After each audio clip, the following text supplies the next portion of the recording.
French Touch. Bonjour. Alors, je vais commencer par me présenter. Moi, je suis Marie Mingalon et j'ai cofondé l'agence Singulariste. C'est une agence artistique, donc je représente des comédiens, des réalisateurs, des auteurs. Bon alors, en fait, jusqu'ici, tout va bien, mais sauf que je ne serais pas là si c'était juste une agence artistique lambda, évidemment. Non, en fait, à l'agence, on représente 20% de personnes en situation de handicap. C'est quasiment la seule. Il faut savoir qu'en France, il y a 16% de personnes en situation de handicap. Et dans l'audiovisuel, il n'y en a que 0,6% qui sont représentés. Ça ne fait pas beaucoup. Donc du coup, avec ce constat, quelques professionnels du cinéma, dont Mathieu et l'Observatoire des images, on a fait un groupe de réflexion et on a créé Lula, qui est une plateforme, une base de connaissances sur l'employabilité des personnes en situation de handicap. Bonjour, moi je suis Mathieu Ageron, je suis producteur de films, de séries, de documentaires. Pour rentrer directement dans le vif du sujet, comme vous voyez, il me manque un bras.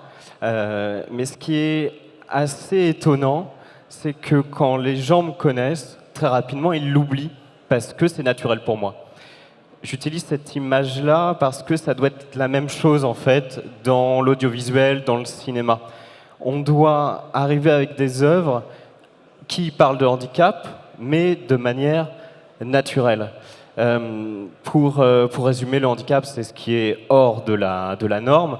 Il y a quelques années, les sujets qui étaient vraiment mis sur le devant de la scène, et encore beaucoup aujourd'hui, c'était la question du genre, la question évidemment de l'orientation sexuelle, la question de la diversité. Et on arrive aujourd'hui à raconter toute cette histoire de comédie romantique, de drame, indépendamment de toutes ces questions-là. En fait, ce qui va nous intéresser, c'est le sujet, c'est l'histoire d'amour, c'est le drame, peu importe réellement l'orientation sexuelle ou la couleur de peau. En fait, dans le handicap, ça doit être la même chose. Il faut qu'on raconte des histoires, et il se trouve que, en parallèle, un handicap fait partie du tableau.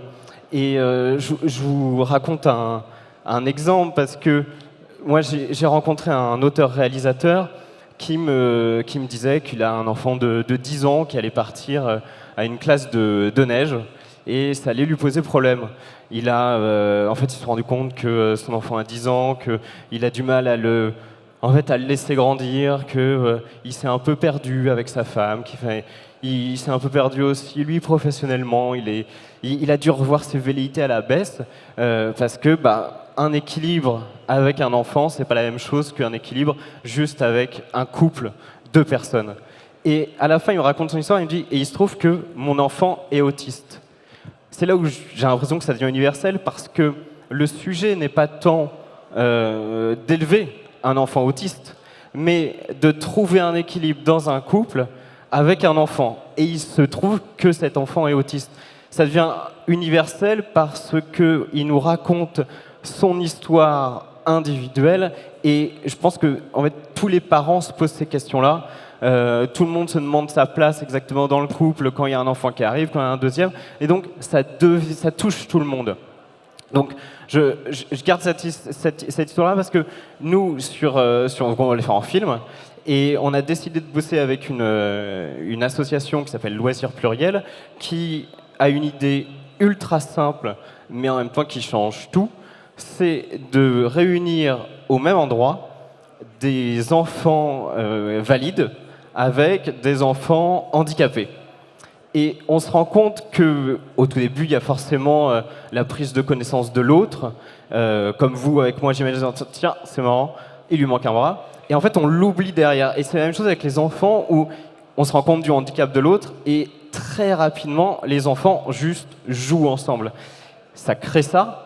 Et de l'autre côté, ça permet aussi aux parents qui étaient un peu catalogués comme parents d'enfants handicapés de discuter avec d'autres parents juste, non pas d'enfants handicapés, mais juste de le fait d'élever un enfant et de la difficulté que c'est. Donc évidemment, on ne va pas nier le fait que ce soit plus compliqué a priori d'élever un enfant handicapé, mais on va revenir à l'essentiel de on n'a pas fait un enfant, on n'a pas fait un problème, on a juste fait un enfant ensemble, et maintenant on va gérer ça ensemble, peu importe qu'il soit handicapé ou non. Et c'est là où le cinéma et l'audiovisuel permettent de changer les choses, parce que si on arrive à raconter une histoire de manière très intime et revenir à ces sujets-là qui touchent nos personnages, on va en fait toucher à l'universel parce qu'on va se retrouver dans leur sujet personnel, et peu importe que la personne en question soit noire, peu importe que la personne en question soit homosexuelle, ou peu importe que la personne en question soit handicapée. On est juste porté par une histoire. Je te laisse continuer. Alors, je pense que je ne sais pas si vous êtes touché de près ou de loin par le handicap, mais en fait, je ne sais pas vous, mais la plupart des gens en ont peur. Ils en ont peur parce que c'est la différence. Et c'est un peu animal. Quand on ne connaît pas les choses, finalement, on en a peur. Je sais que j'habite à côté des 15-20 et il y a des personnes qui sont en situation de handicap qui sont non-voyants. Et alors à chaque fois, ils sont là avec la canne et puis ils butent dans le poteau, ils butent dans le mur.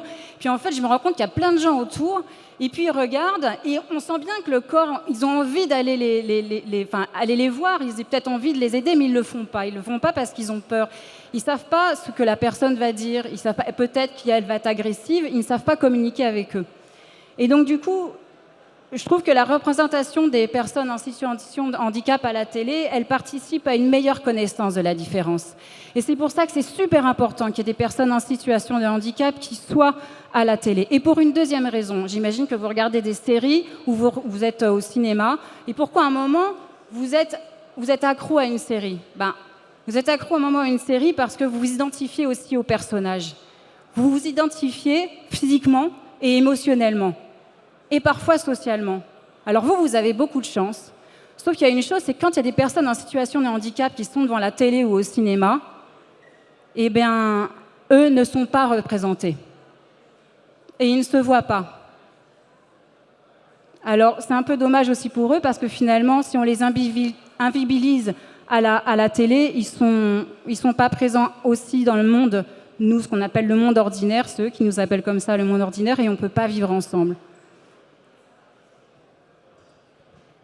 Et sur l'impact des images, donc là on parlait évidemment avant aussi de la diversité et l'inclusion, le fait de voir des personnes qui vont être confrontées à des situations similaires aux nôtres, alors que ces personnes ne nous ressemblent pas. Du coup, on va s'y intéresser et on va se rendre compte que, évidemment, ce qui nous rejoint, ce qui nous lie tous ensemble, c'est notre humanité. Là, récemment, tout le monde a vu le succès et le rebond du consentement suite à la discussion sur les réseaux et notamment TikTok. Je regardais en fait Le Monde titrait la semaine dernière, je trouve ça vachement intéressant. Il disait que grâce à un public jeune et populaire, TikTok réussit là où des politiques culturelles échouent depuis des années. Je trouve que le titre est assez révélateur, c'est que les deux doivent se jouer. Des initiatives comme les nôtres, évidemment, et qui vont pousser la représentation au cinéma et en audiovisuel. Et on se rend compte que là où, grâce à TikTok, grâce au réseau, des sujets vont être pris en main par des jeunes et faire boule de neige, on va pouvoir le reproduire avec les sujets dont on vous parle aujourd'hui, du handicap, et parler au plus grand nombre. Donc c'est vraiment l'objet de l'audiovisuel, c'est l'objet du cinéma, du jeu vidéo, et grâce à ça, on va y arriver. Voilà, et pour la fin, je voudrais juste vous raconter une petite anecdote. En fait, moi, quand les personnes en situation de handicap ont des rôles, vous ne pouvez pas savoir le bonheur que j'ai de leur dire et de leur annoncer qu'ils sont pris. Et non seulement j'ai les personnes en situation de handicap au téléphone, mais j'ai les parents. Et au moins, quand je me couche le soir, j'ai l'impression d'avoir fait avancer quelque chose. Merci beaucoup. Et est-ce que tu as donné la date de Lula ? Le Lula ? lancement de la date de Lula, donc les uns et les autres, c'est le 29 février. Voilà, en partenaire avec Publicis. Merci beaucoup. Merci à tous.